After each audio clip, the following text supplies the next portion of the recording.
अच्छा, अब सेक्शन 328 का पार्ट नंबर 60 कहता है कि वो पर्सन जो है जैसे ही वो पर्सन एग्जामिन किया जाएगा तो उससे ऑफिशियल लिक्विडेटर की वो रिपोर्ट दी जाएगी, जिसमें ऑफिशियल लिक्विडेटर ने कोर्ट को इन्फॉर्म किया था कि ये बंदा जो है इसने किसी किस्म का कोई फ्रॉड जो है वो दरअसल कमिट किया। फिर उसके बाद सेक्शन 6 का पार्ट भी ये कहता है कि अगर कोई भी पर्सन जो है वो दरअसल अपना कोई भी लीगल असिस्टेंस उसे चाहिए या वो अपने लिए कोई लॉयर हायर करना चाहे तो वो कर सकता है। और अगर कोई बंदा जो है वो दरअसल अपने कोई भी चार्जेस जो उसके अगेंस्ट है, ठीक है, या कहा गया है कि इसने इतने पैसों की कोई फ्रॉड किया, अगर वो क्लियर करना चाहे तो कोर्ट उसे अलाउ कर सकती है, ठीक है। फिर उसके बाद ये कि अगर कोई बंदा है जो है वो दरअसल चार्जेस क्लियर करने के बाद जो है वो दरअसल क्लियरेंस स्टेट मांगे तो कोर्ट उसे, तो ये बेसिकली लिक्विडेटर की ड्यूटी है कि वो बेसिकली क्या करे कि तमाम उसे क्लियरेंस स्टेट दे और तमाम फैक्ट्स एंड फिगर जो है वो दरअसल कोर्ट के सामने प्रेजेंट करें। फिर उसके बाद उसका जितना भी एग्जामिनेशन होगा वो बेसिकली लिखा जाएगा, उससे वो रीड किया जाए और वो पर्सन जो भी उसे एग्जामिन करेगा वो उसे रीड करेगा और उसे साइन करेगा, ठीक है। फिर उसके बाद कोर्ट जो है वो सब सेक्शन से पार्ट 9 ये कहते हैं कि कोर्ट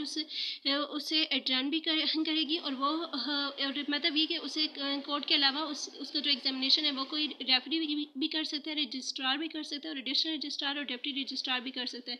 और कोर्ट के पास ये अथॉरिटी है कि वो बेसिकली क्या करे कि है उसे has but not has the cast may be exercise by the person.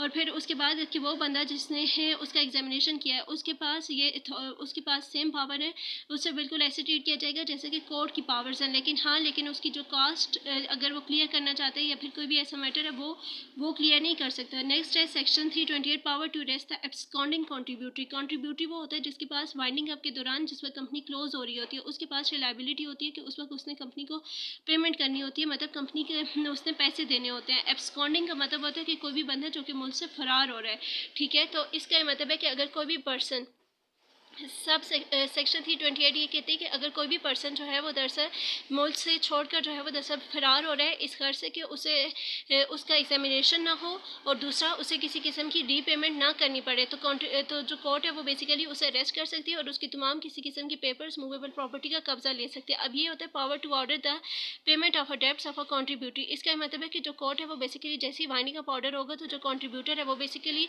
Court उसे कह सकती है कि वो बेसिकली क्या करे कि जो कंपनी ने उसने कंपनी के पैसे देने वो कंपनी को वापस करे, ठीक है।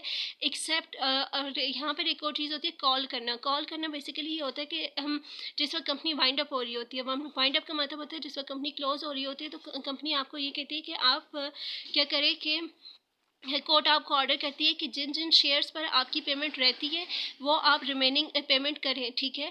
तो ये कॉल ऑन डिमांड पर मतलब वो ऑन डिमांड वो आपसे पैसे मांगती है। इस मैटर को कोर्ट जो है वो सेपरेटली डील करती है। लेकिन जिस वक्त आपने कोई मनी बारो की हुई है, कोई चीज़ उधार ली हुई है या आपने कंपनी का लोन देना है, उस सूरत में कोर्ट आपको ये कह सकती है कि आप क्या करें कि पेमेंट करें, ठीक है। लेकिन अब एक और चीज़ होती है जिसे हम कहते हैं सेट ऑफ का ये मतलब होता है कि आपस में हिसाब किताब, ठीक है।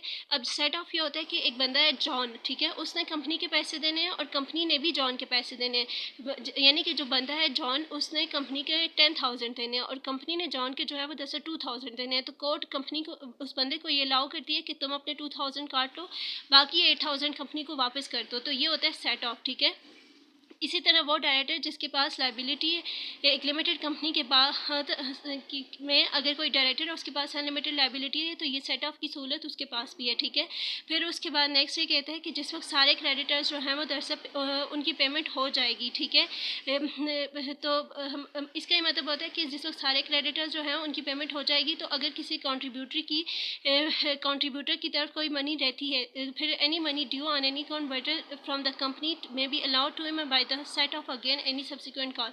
इसका मतलब होता है कि अगर कोई भी क्रेडिट जिस वक्त सब क्रेडिटर्स को पेमेंट हो जाएगी, सपोज करें कि हमारे पास एक कंट्रीब्यूटर है उसने कंपनी को जो है वो जैसे 2,000 दिए हुए थे और कंपनी ने कंट्रीब्यूटरी से जो है वो जैसे 2,000 लिए हुए थे, ठीक है।